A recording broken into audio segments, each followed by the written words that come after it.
Bueno, buenas tardes a todos los que se están uniendo. Ahí me parece que estamos. A ver. Hola, buenas tardes.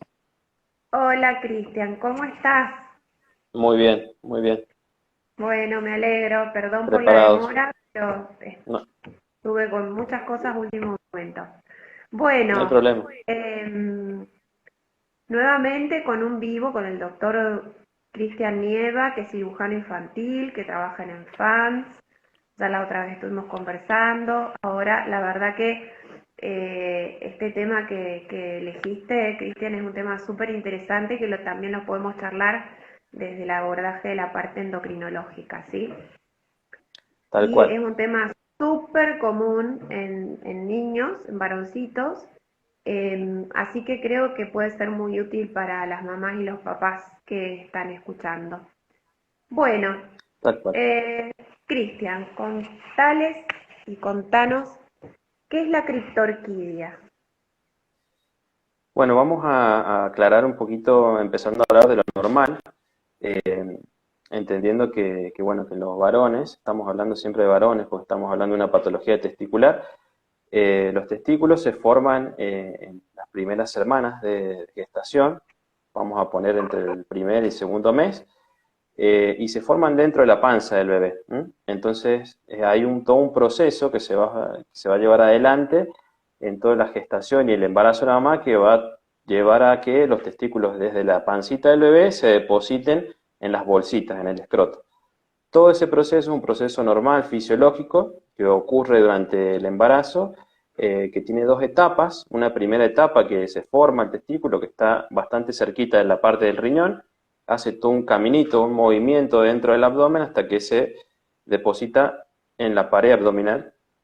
Y ahí empezamos en la segunda etapa, que ya es cercana al octavo mes de gestación, donde a través de, generalmente por ciertas hormonas, estimulan que el testículo termine de descender y se posicione donde normalmente tiene que estar, que es en las bolsas escrotales. Bueno, todo ese proceso normal, hay una enfermedad que detiene ese descenso, ese caminito que hace el testículo hacia el escroto, y bueno, eso es la criptorquidia. Es un proceso en el cual el testículo no llega a su lugar, se queda detenido, por decir de alguna forma, a mitad de camino, ¿no?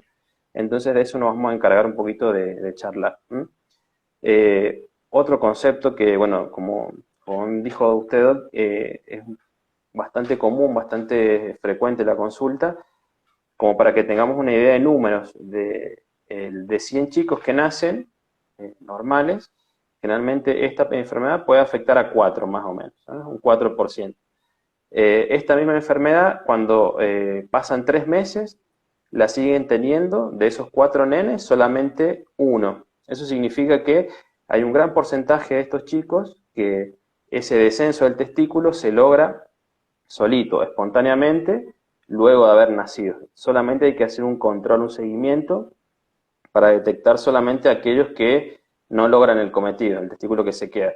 Así que bueno, es también una idea de que no todo paciente que al nacer el testículo no esté en la bolsa va a requerir algún tratamiento. Simplemente va a requerir un control para que nosotros podamos determinar cómo seguir. Eh, Otra consulta también que es muy frecuente y que habría que diferenciar es el testículo en ascensor, ¿sí? Que también es una forma de nombrarlo o de decirle al testículo que está en su bolsita, ¿no? Pero que por estímulos, ya sean táctiles, por estímulos a veces dolorosos o estímulos térmicos, hace que el testículo suba.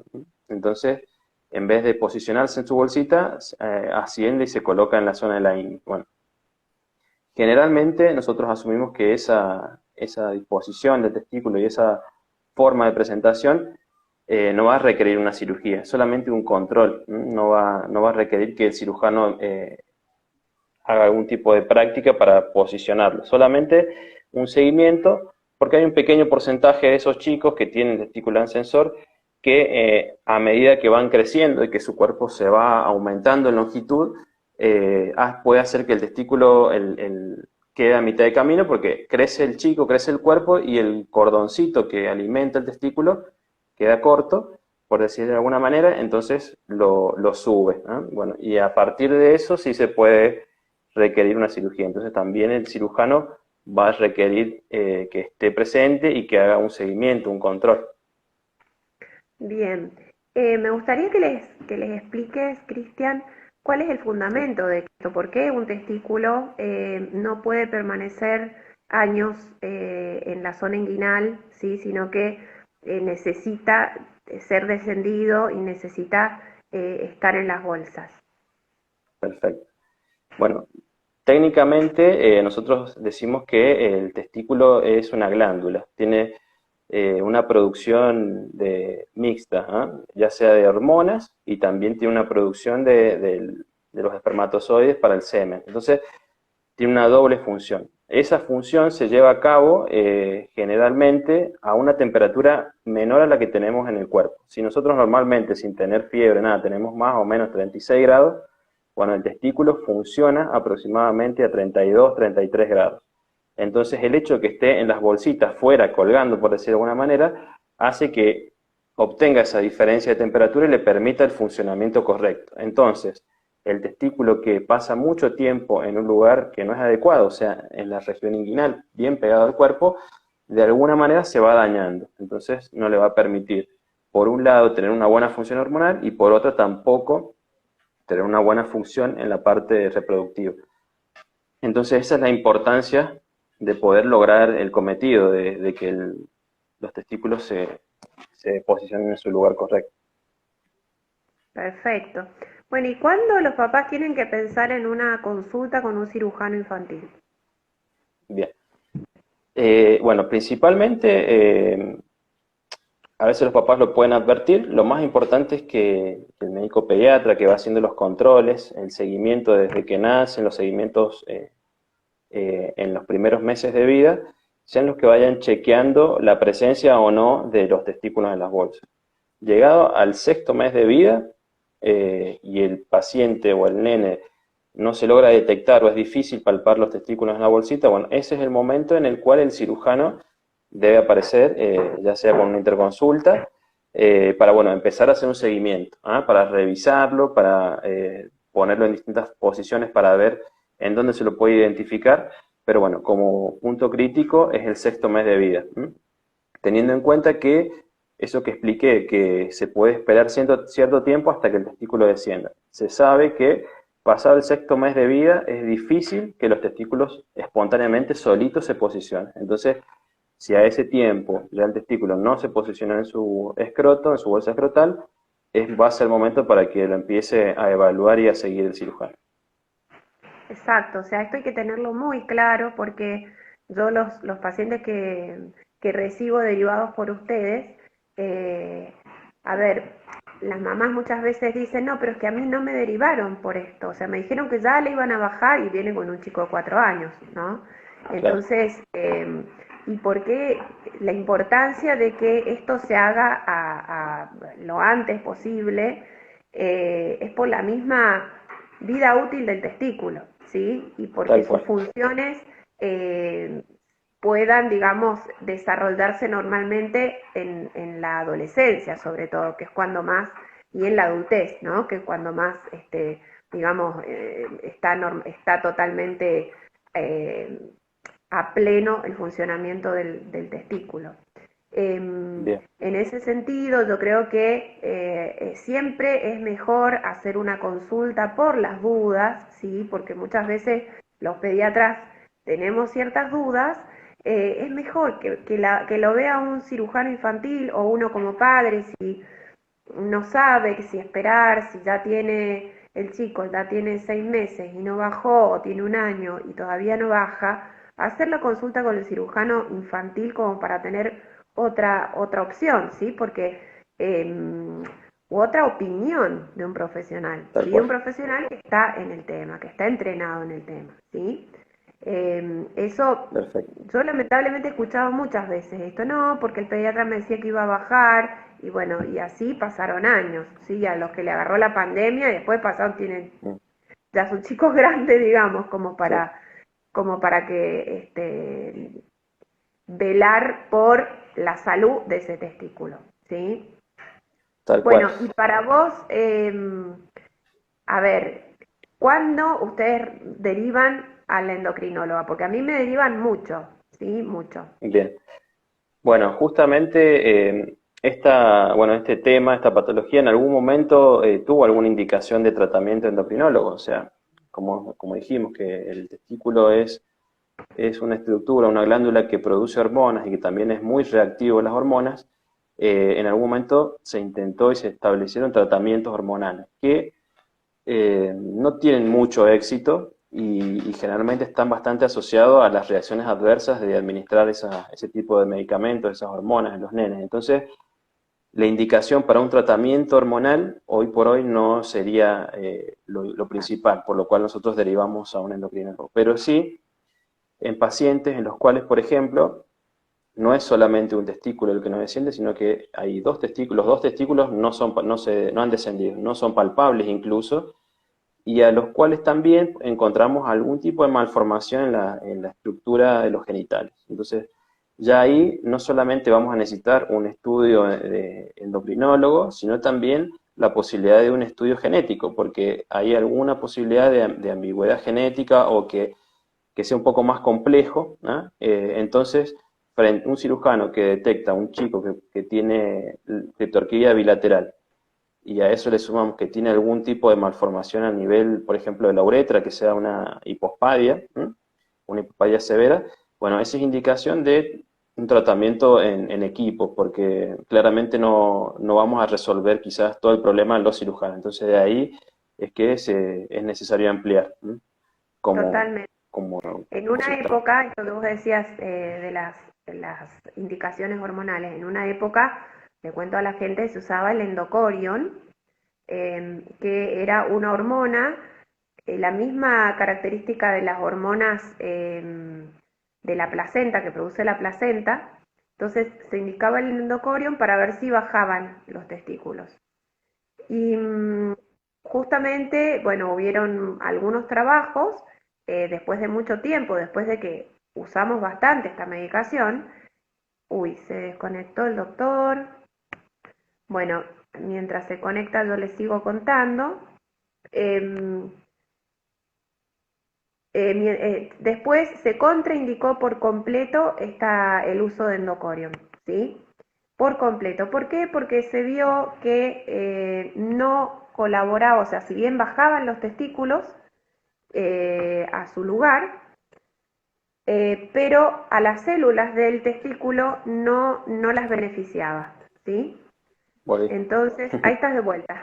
Sí, Yo le estaba contando que antes se usaba el endocorium como un estímulo para bajar los testículos, pero ya está totalmente contraindicado porque se vio que las glándulas, o sea, que los testículos en realidad, eh, si bien bajaban algunos, ¿sí? O por ahí quedaban a mitad de camino, pero el efecto a nivel de la glándula en sí, del testículo, no era bueno, no era positivo y estaba asociado a algunas complicaciones en la adultez.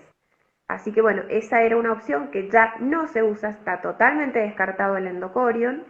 Y actualmente sí, cuando la endocrinóloga recibe un paciente con una falta de descenso testicular, ya sea uni o bilateral, asociado o no a otra malformación, como puede ser micropene, puede ser una hipospadia, ¿sí? Eh, bueno, ahí ¿qué tenemos que estudiar? Y tenemos que estudiar, quizás fue algún disruptor endocrino que durante el proceso del embarazo, ¿sí? Mientras tenían que bajar, ¿sí? Hubo alguna sustancia exógena que incorporamos por el medio ambiente o por la alimentación que detiene ese proceso, ¿sí? Eso es un disruptor endocrino que puede llegar a producir esto. Pero también tenemos una deficiencia hipotálamo hipofisaria, ¿sí? O sea, que no tenemos las hormonas sexuales como que se llaman LH y FSH que estimulen el descenso del testículo a las bolsas escrotales, ¿sí? Entonces, a veces hay insuficiencia hipofisaria también, ¿sí? Esto es importante saberlo porque, a ver, no es que vaya al endocrinólogo el paciente para ver una pavada, no. Estamos viendo, incluso se puede pedir un perfil hormonal para conocer el estado de esos testículos, ¿sí? Y el estado de esa masa de células que son las que van a producir los espermatozoides, toda la reserva testicular que tiene esa glándula. Entonces ya podemos de alguna forma predecir o ir aproximándonos a simplemente decir, bueno, no, este es un testículo que no descendió porque hubo algún disruptor, o no, acá hay algo más serio, hay un hipopituitarismo, o sea, una disminución de la función a nivel hipofisario, y esto va a requerir de otro tipo de tratamientos más allá del descenso testicular, ¿sí? O sea que muchas veces a estos pacientes que tuvieron criptorquidia y que se los operó, también los citamos cerca de la pubertad. ¿Para qué? Para controlar el crecimiento testicular, ¿sí? Que es muy importante, y para controlar que hagan su pubertad adecuadamente, ¿sí? Porque suele pasar que estos testículos que ya de alguna forma tienen cierta lesión por haber estado arriba y no en las bolsas escrotales, pueden tener alguna insuficiencia en su función, ¿sí? Entonces, por eso es muy importante tanto la interconsulta a la endocrinóloga, cuando prequirúrgica, postquirúrgica, ¿sí? O sea, los papás tienen que saber que esto, si bien se posicionaron en su lugar y tiene todas las chances de andar muy bien, también hay chances de que haya alguna dificultad después durante el desarrollo y durante la edad fértil, digamos.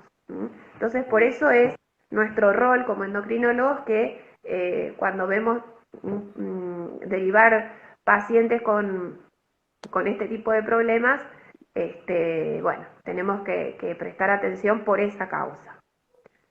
Bueno, y con respecto a bueno, ¿qué experiencia o qué nos podés contar o qué estudios hay sobre la relación de la criptorquidia y la infertilidad en el adulto? Bien, bueno, es sabido, como decías, Doc, que bueno, el testículo no posicionado tiene una predisposición a producir menor cantidad de espermatozoides, generalmente en cantidad. Entonces, claramente, si uno no corrige el problema, el testículo ese tiene altas chances de no tener producción adecuada de espermatozoides, por lo cual es uno de las grandes causas de infertilidad en los adultos jóvenes o en los adultos en sí. Esta proporción, esta complicación, por decir de alguna manera, se reduce en cierto porcentaje cuando el testículo se lo logra posicionar en sus bolsas cercano al año de vida. Por lo tanto, es la importancia del diagnóstico y el tratamiento precoz, o sea, precoz a tiempo.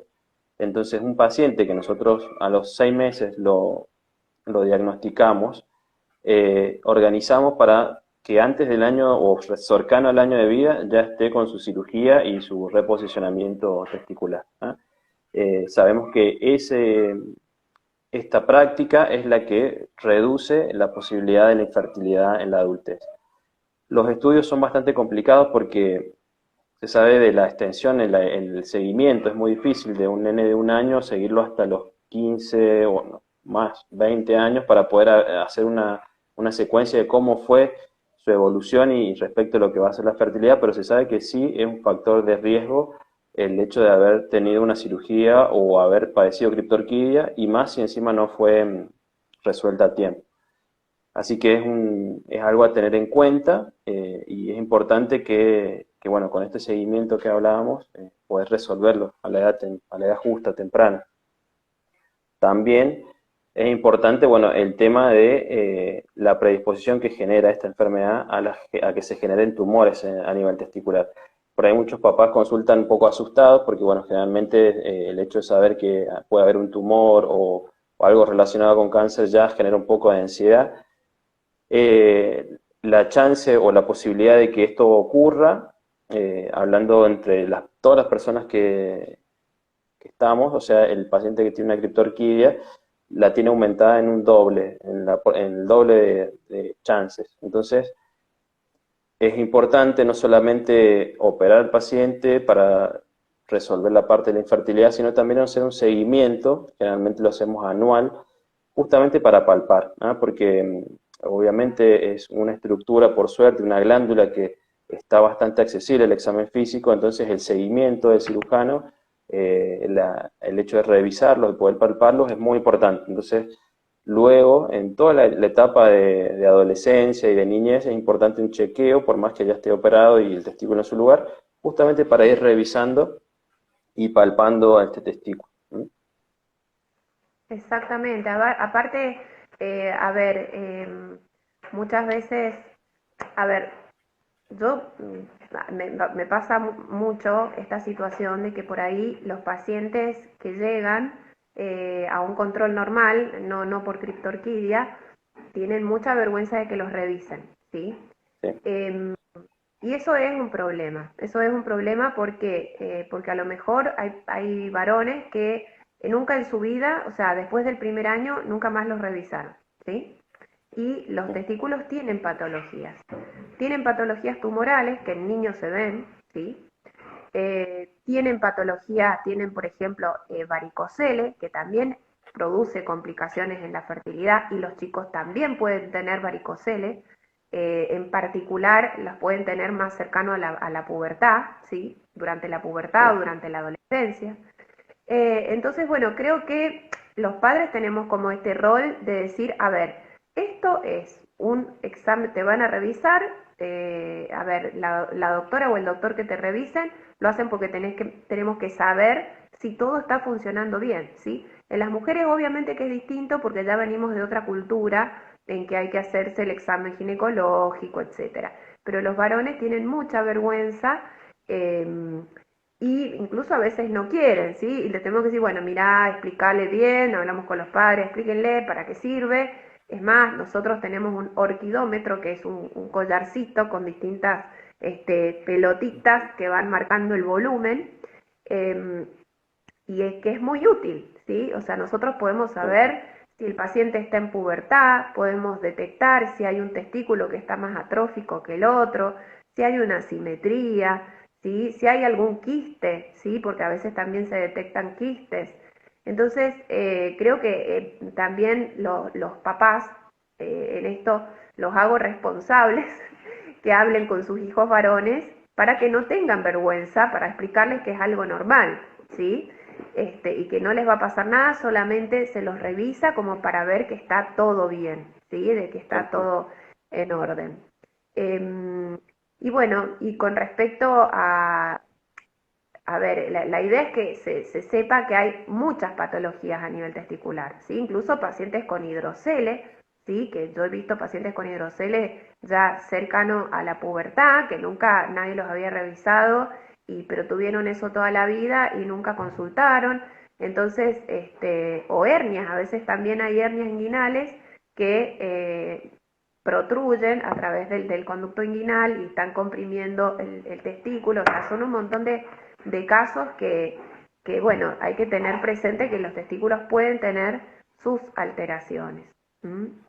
Bueno, Tal ¿y cual. en qué casos, Cristian, está indicada la orquidectomía? O sea, la extracción quirúrgica del testículo.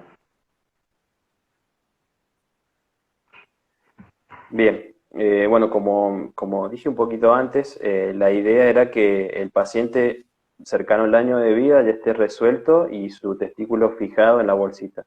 Un paciente que por X motivo, porque no consultó o por lo que fuese, pasa su adolescencia y su pubertad principalmente con el testículo en un lugar donde no correspondía, sabemos que ese testículo, bueno, va a tener 15, 16 años de vida, probablemente en sufrimiento, donde no va a tener muy pocas chances de tener una función hormonal, al igual que también una función reproductiva. Entonces, ahí eso va a requerir que en equipo, ya sea con endocrinólogo, cirujano y pediatra, o el especialista en adolescencia, se trabaje y se determine, se ponga en la balanza esta estructura, este testículo que claramente va a estar atrófico probablemente, que no va a tener función y que sí va a tener un porcentaje aumentado de posibilidad de desarrollo de un tumor testicular. Entonces, un paciente que ya pasó por su pubertad, estamos hablando de 15, 16, 17 años la mayoría de las veces, y que el testículo está en una posición anormal, o sea, alta, este paciente es factible que se discuta y se echarle la posibilidad. Generalmente estos chicos, bueno, ya a partir de 13 años, los chicos pueden decidir sobre su propia salud, acompañado obviamente de un entorno familiar, así que es muy importante que eso se pueda charlar y se pueda poner en común todos los beneficios y las contras, pero sería la única indicación en un paciente ya adolescente que nunca tuvo controles y que no se pudo hacer antes una cirugía para fijarlo. Exacto. Sí, porque como recordamos lo que dijiste al principio, corre más riesgo de que las células estas se degeneren y produzcan un tumor que, digamos, que tenerlo, es una bomba de tiempo, en realidad, ¿cierto? Funcionalmente sabemos que difícilmente tenga función hormonal y función Claro, reproductiva, entonces está bien, se expone el paciente a una cirugía, pero tenemos el beneficio de evitar alguna lesión tumoral en el futuro.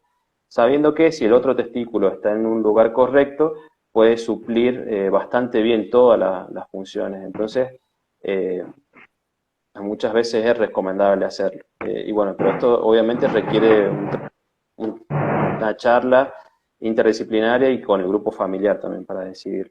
exacto. Sí, y lo importante es saber que ese testículo sano, perdón, pero tengo acá un perro, ese testículo sano va a suplantar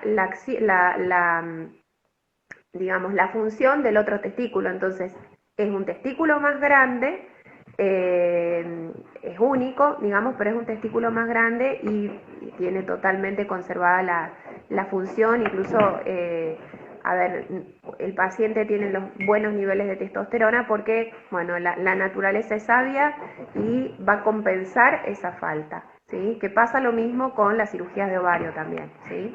Tal cual. Y bueno, sumarle Bueno, a ¿y esto cómo? Sí, sí, que frente a la decisión de decidir hacer una orquidectomía en un chico adolescente, bueno, la parte cosmética también se puede cuidar en el sentido que se pueden colocar prótesis que, bueno, simulan exactamente igual. El único que va a saber que tiene eso es el paciente y nadie más. Entonces, como también un recurso para tener en cuenta a la hora de que la parte cosmética no afecte o afecte lo menos posible. perfecto. Bueno, muy bien. Bueno, creo que hemos hablado, digamos, de las cosas más importantes. La gente que está conectada puede hacer preguntas. Yo una última pregunta. En un paciente que ha sido operado a una edad normal, supongamos después de los 6 meses, 7 meses, que es lo óptimo, ¿cada cuánto después haces un seguimiento? Eh, ¿Cómo es el control? ¿Qué pautas tiene que ver el cirujano para saber que está todo bien? Bien, bueno, una vez que ya hicimos el alta del evento quirúrgico, de la cirugía, lo lógico es un control anual. Tenemos que chequear si el testículo que se operó, bueno, es importante antes de la cirugía tener una constancia de que ambos testículos tienen un volumen similar o si el testículo que está alto tiene un volumen inferior. Entonces, el objetivo de la cirugía, que era posicionarlo para que tenga una recuperación, necesitamos objetivarlo. Eso difícilmente se vea en poco tiempo, en semanas, sino que se va a ver en meses. Entonces, como primera medida es un control a los 6 meses para nuevamente chequear los volúmenes testiculares que los hacemos bueno, con el examen físico, palpación, y algo que es bastante objetivo también es un estudio ecográfico. Y a partir de eso, un paciente que recupera el volumen de ambos testículos, que son similares, bueno, empezamos a hacer un chequeo, un control con el cirujano una vez al año, justamente para ver que se vaya desarrollando bien, para ir haciendo la palpación para revisar estructuras, para ver que no aparezca nada extra en la bolsa escrotal, un control anual. Eso es lo que sugerimos luego de superado el evento de la cirugía. Perfecto. Bueno, muy bien. No sé si quedan preguntas que quieran hacer. A ver, yo voy a revisar un poquito. Bueno, acá tengo una compañera que le gustó mucho la charla. Esta no se me despega. Bueno, pueden igual dejarnos preguntas en el feed. Esto lo vamos a compartir por Instagram. Este video también lo vamos a subir a YouTube. Cualquier duda, cualquier pregunta que tengan pueden hacerla por acá en este momento o después, abajo del videíto. Así que bueno, creo que es muy importante hablar de todo esto, es muy importante que les enseñemos a los chicos, que les expliquemos por qué es bueno hacer una revisión, que el pediatra pueda revisarlos, ¿sí? Incluso a veces yo por ahí cuando les digo, a ver, te han revisado, porque yo veo adolescentes y muchas veces nunca los han revisado, ¿sí? Entonces, bueno, por lo menos una vez en la vida tenés que tener una revisión. Les explico, obviamente. ¿Por qué? Porque a lo mejor tu testículo no bajó, porque a lo mejor tenés un tumor, o sea, así, porque para que tomen conciencia, ¿sí? No es un capricho. El tema del examen de los testículos, tenemos en cuenta la turgencia que tiene, ¿sí? Si es digamos, tiene que ser una turgencia adecuada, ¿sí? Si vemos que está demasiado duro, eso no es normal, puede estar con algún tipo de fibrosis. Si vemos que está muy blandito y que como que no se puede definir bien y que no es una estructura homogénea, bueno, también nos tiene que preocupar. Entonces, por eso se revisan los testículos, ¿sí? Esto es importante que los chicos lo sepan para que sea menos traumático. Igualmente, siempre se les pide permiso, se les explica, si no están de acuerdo, se le dice, bueno, la próxima vez te voy a tener que revisar, y es algo normal, ¿sí? Es como revisar cualquier otro órgano, ¿sí? Así que bueno, buenísima la charla, me encantó, muy concreto, y bueno, les agradezco a todos que se hayan unido, y muchísimas gracias, Cristian, por tu predisposición. Y vamos a seguir charlando estas cosas que son muy importantes y que a los padres les viene muy bien toda esta información que a lo mejor no se habla, generalmente se habla de vacunas, de otras cosas, pero este tipo de temas son importantes y tenemos que ponerlos en la mesa, ¿sí? Bueno, muchísimas gracias y que tengan un buen fin de semana. Y bueno, Cristian, muchas gracias otra vez a vos. Nos vemos. Muchas gracias. Hasta luego. Saludos. Chau, Chau, chau. chau.